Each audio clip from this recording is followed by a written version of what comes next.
Freedom and censorship can't exist in the same world.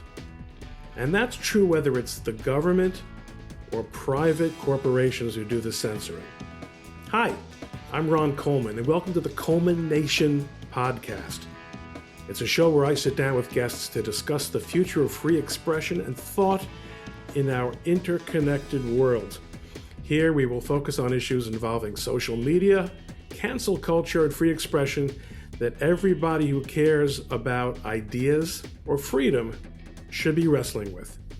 Hi, it's Ron Coleman, and I am extremely excited, to the extent I ever get extremely excited, to have Sharryl Atkisson with us today.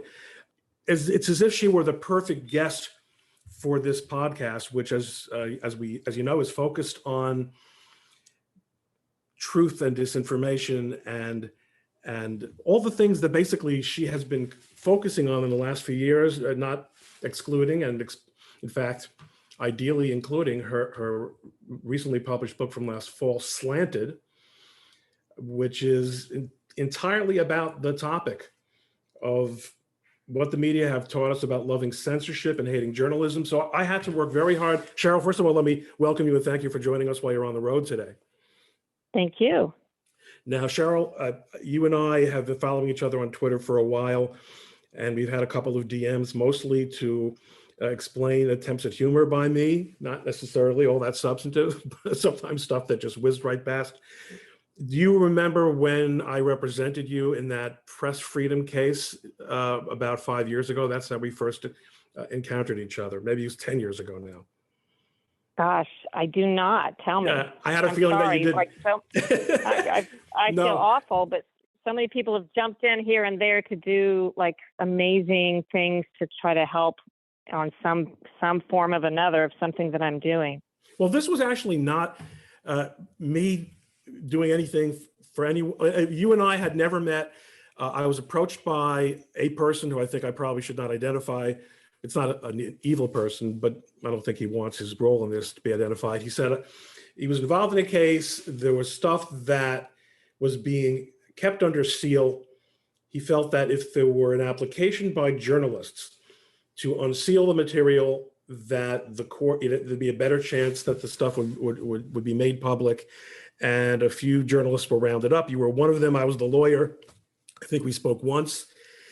And this would be the second time you and I have spoken. And I barely remember it, and you don't remember it at all, because I don't think we didn't win anyway. I want to jump into the substance of it.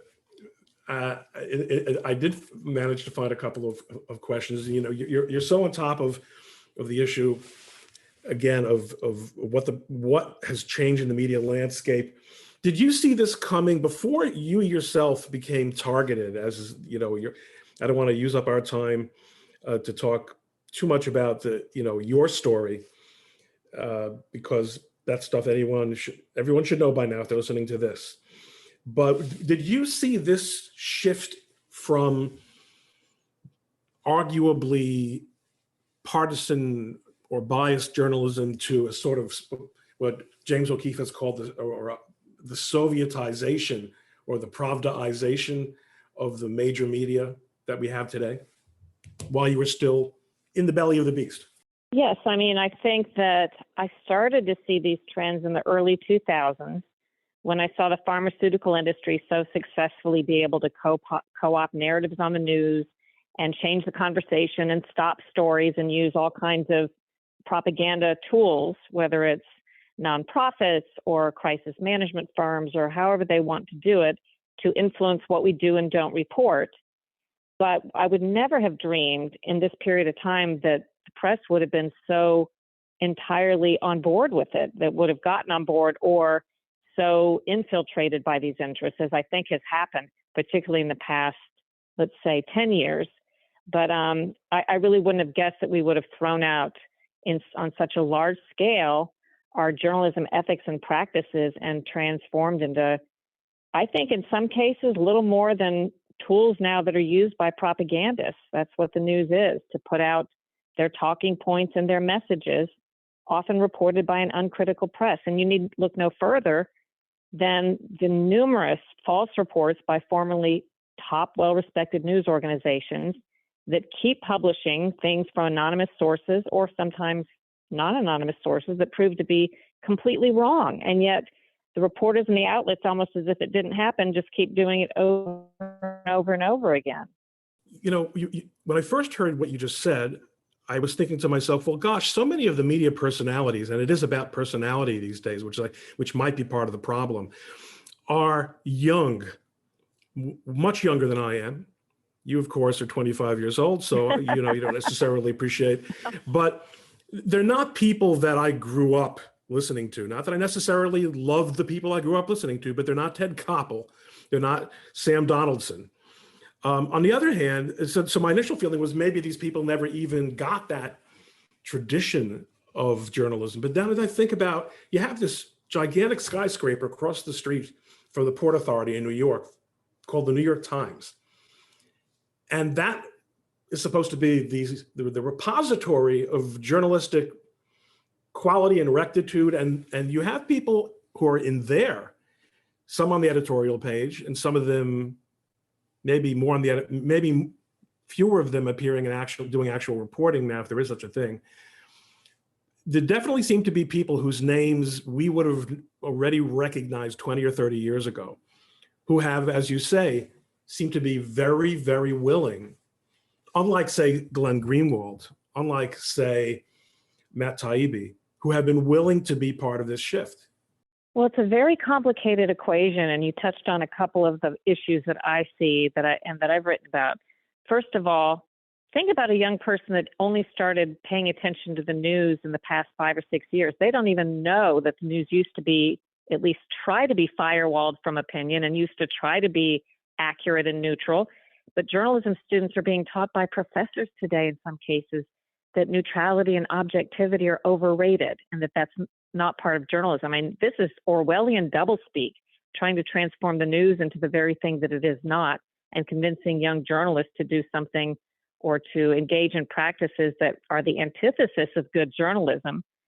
So combine that with the fact that I think special political and corporate interests have wholly infiltrated many newsrooms, meaning not just figuring out how to get us to report their talking points, but we've hired them into our newsrooms as not just as analysts, but also as editorial people and reporters and writers.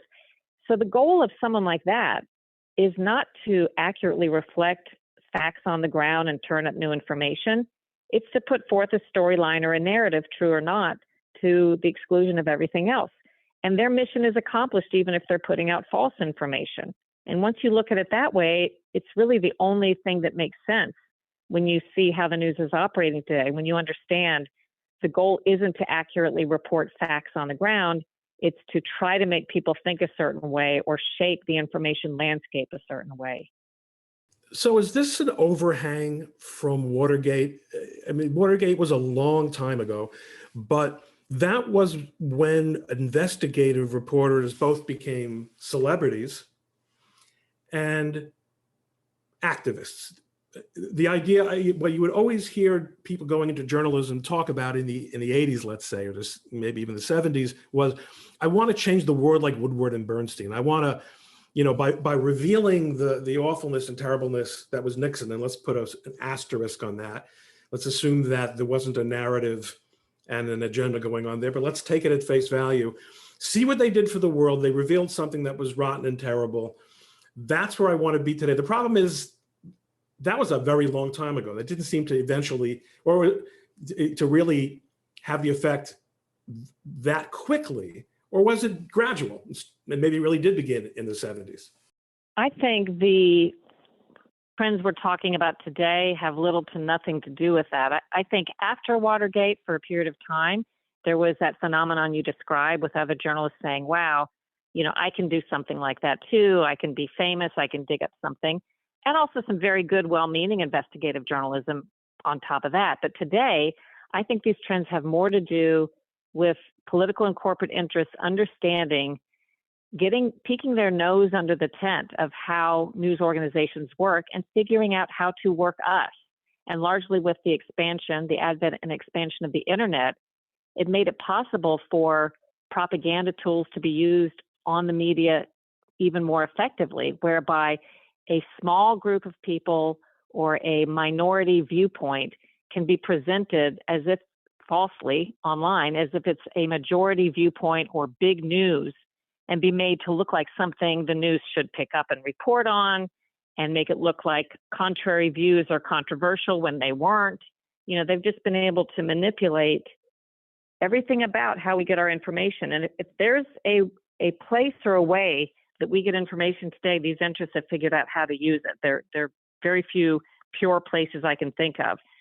For example, if you think you're getting your fact checks, you know, from Snopes and PolitiFact, those have been, in my view, completely co-opted. I think most people realize that by the special interests, although they may have been well-meaning, and at one point they may have actually been good at what they do, but now these interests have figured out how to co-opt them. When you look at something as simple as the comments on the Federal Register before rules are passed, where the public's supposed to comment, those have been co-opted, whereby corporate and special interests hire people to pretend they're members of the public and comment on rules to make it look like there's overwhelming sentiment for or against a rule when there's not. I mean, anything you can think of, they figured out how to manipulate it.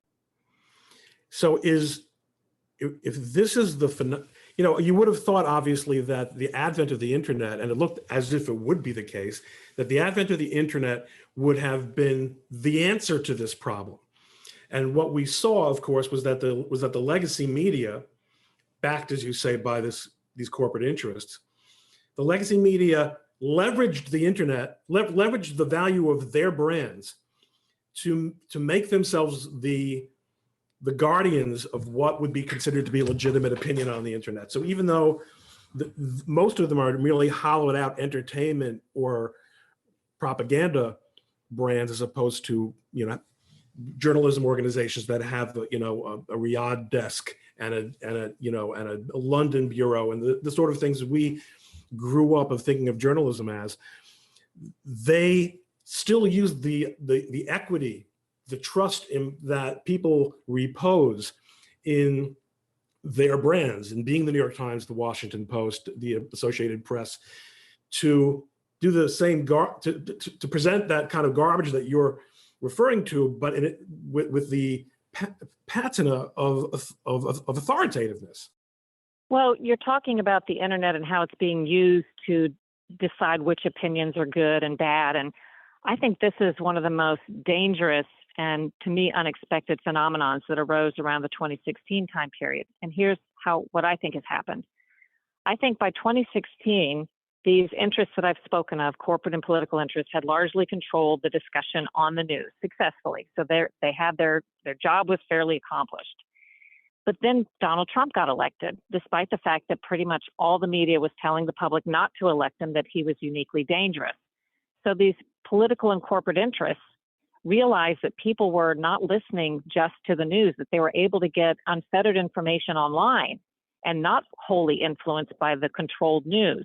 So they set about around the 2016 time period and for the past 4 years to control the internet. Because once you can control what's going on there, you, in essence, control all information, because we're all, you know, sucked into getting our information and news from the internet. And that's why we saw this giant clampdown of the fake fact checking, of the big tech fact checks that were never conducted prior to 2016. This was a lobbying campaign on the part of the left-wing propaganda group Media Matters, which takes credit for getting Facebook to start their fake fact checks. There's the pharmaceutical industry that drives the fake science checks on Facebook, and I believe Twitter as well, to make sure certain information doesn't come to the public attention. This is all, you know, it's the opposite of what the promise of the internet was and what it actually delivered for many years. Now it's a way, instead of to get any information, it's a way to control all information that people can get. And what I find fascinating about it is that they're not only doing that to individuals and to people who operate at the level of bloggers or popular accounts, as awful as that is, but they have specifically targeted up-and-coming competition that is modeled to look like what they do, the kind of newsroomy looking, the OANs and the Newsmaxes of the world. They find a personality there who tweeted something 7 or 8 years ago, or was seen in, you know, there's a picture of him with the wrong person in the wrong. they try, you know, I think the Biden White House just decredentialed First American News. So this is an outright, in other words, as a lawyer, I see this as actually an antitrust issue as well as a free speech issue, because these legacy companies that control these markets oligopolistically are using their power over information to squeeze out new entrants into the market. I mean, I think there's quite a bit of evidence of that. And I don't know the law the way you do, but there's definitely That's all right. No an one argument. does. There's definitely an argument to be made for that. But the problem is the people in charge of enforcing the law or making these determinations are often conflicted themselves. So are they going to go after the problem if the problem benefits their side, you know? It's part of a cultural shift. And you also have this revolving, and to some extent that is affected as well by the revolving door between the reported and the reporter. So you've got, you know, what's George Stephanopoulos was a remarkable case when he went from being in the Clinton White House to being an on-air personality. And it was assumed that he would be allowed, and he was allowed, to not disclose his obvious past affiliation or sort of accuse himself from appearing or opining or being involved in what we'll call news reporting, involving his former employers or people that he had political relationships with. Now, we basically see that everyone who was busy attacking Trump or who worked for the FBI attacking Trump is now an employee of CNN. It's unbelievable. It is. It's just, again, the media has allowed itself to be transformed into little more than a tool. I mean, CNN and a few other media outlets almost single-handedly are responsible for the false Russia narrative. If they had simply followed normal journalistic ethics and standards and reported countervailing views and information, they wouldn't have been so stuck going down the wrong road. But as you say, they hired the partisan, actually some of the people accused of crimes in all of this, to day after day, day in and day out, put propaganda on their airwaves without, again, a countervailing viewpoint. And that made it possible for all of this disinformation that gripped the country for the better part of the Trump presidency to take hold. So you got your book published in November by Harpercollins. And it's entirely about this topic. Now, I imagine this was part of a book contract that was negotiated a couple of years ago, right? No, that was negotiated, you know, not terribly long before the book was written. So, do you think do you believe that in April of 2021 you would get the HarperCollins would have published this book? I think so, if I had to guess, but I take your point. I know there's now a great deal of effort put into controversializing certain people so that information doesn't get published. So would people go after HarperCollins today in a way that they didn't, you know, a year and a half, 2 years ago? I don't know. This is a good question. I'd like to think that they would still, I mean, there's nothing, this isn't the bar, of course, but there's nothing that should be untouchable in my book. But of course, if powerful interests, if I'm exposing and saying things that certain people don't want out there, they move to try to make it controversial or untouchable. And it's a good question. So I know that you've got a fairly limited amount of time for us this, I'm saying it in the morning. I don't know when people are listening to it. It's about my old radio instincts. My question for you to finish off, or the last topic that is, as a segue for the fact that you did get your book published, you got it published fairly recently. And as far as I know, you're not getting trashed for it. Is there hope? Is there enough little rays of sunlight or air holes that we can, by doing what we're doing right now, having this conversation and being able to have a handful of contrarian opinions out there on social media and otherwise. Do you think we can get past this? And what do you think the mechanism would, in other words, what will have to happen in terms of what's going on with the connection between these corporations and the media narrative to get us back to some, what you and I would recognize as normalcy?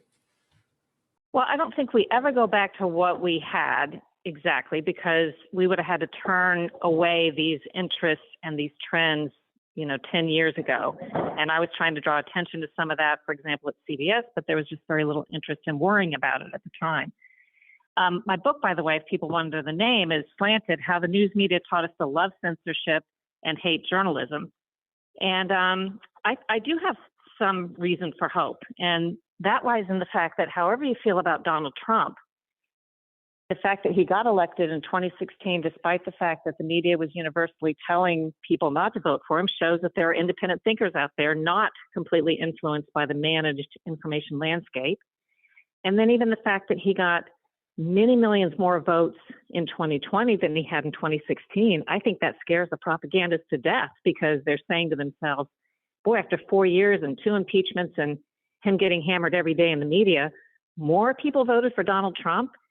That's where I find hope that, again, however you feel about Trump, the fact that there are independent thinkers out there that are not just listening or subjected to the whims of this the managed information landscape. I also know that there are, Ron, a lot of people working on a new paradigm or a way to sort of troubleshoot what you're talking about and find something different. There are investors who want to invest in good journalism. There are technical people working on platforms where good journalism will not be deplatformed by these companies controlling everything. And there are journalists who want to write those sorts of things. So there's investors, there's technical people, and there's journalists. And I do think there will be something that arises in the next couple of years, that helps. I also think, in a way, the egregious behavior by these propagandists to limit opinions and news and information and studies online is so obvious and egregious, it almost exposes them in a way that they wouldn't have been exposed if they had acted, if they had done this a little more slowly. But they really jumped into it out of fear for Trump getting reelected. They started with the censorship and the banning to such a degree that even people that maybe don't care much about Trump care about the free flow of information. They're interested in this. And I think that may eventually work to the disadvantage of the propagandists. I think you're right. I think your point about how many votes Trump actually did get is a very profound one. And in a way, it's more profound than the 2016 one where he won, because in 2016, they weren't quite ready as they were in 2020 for a real clampdown. And a lot of people got the message that they weren't supposed to get. And yet, in order to get to that message, your point just now, they had to emerge to a much greater extent, in a much more heavy-handed way than they had done in 2016, because they were that desperate. And I think that another example of what you just described is the freakout over Substack. Yeah, agreed. It is so, you couldn't write a better example of, is it possible we're maybe the baddies here? Right. It's just so over the top obvious. Well, and I use my best advice to leave people with, if they want advice on all of this, is in this environment. In this environment, when there are news narratives, powerful interests, social media narratives that fake fact check something, discredit something or a person or a study and say it's not true and that you shouldn't hear it, you shouldn't learn about it, that's your cue. That's your cue that it might well be true and that it's definitely something that you should look into independently, because it means some powerful, influential interest is trying to keep you from getting the information, and you should ask yourself, why is that? Who would that be? And use that as a cue to go investigate that on your own. And that way we defeat the propagandists, when we use their actions to actually cue us to material we should seek out rather than keep us away from it. Perfect. They should do that. We should do that. We should all get a copy of Slanted, How the News Media Taught Us to Love Censorship and Hate Journalism from Harpercollins. Sharryl, it has been a pleasure talking to you after all these years of social media knowing each other. And I hope we have the chance to talk again soon. And I really appreciate your time. Well, thank you for having me. Take care. So long. Hey, thank you for listening to the ColemanNation podcast. Don't forget to subscribe on Apple Podcasts or your favorite podcast app. If you like the show, please rate it 5 stars and leave a review. For more information, please visit the show's website at ColemanNation.com. That's Coleman-Nation.com. Or you can visit my blog at likelihoodofconfusion.com. Join us next time on the Coleman Nation podcast and have a great day.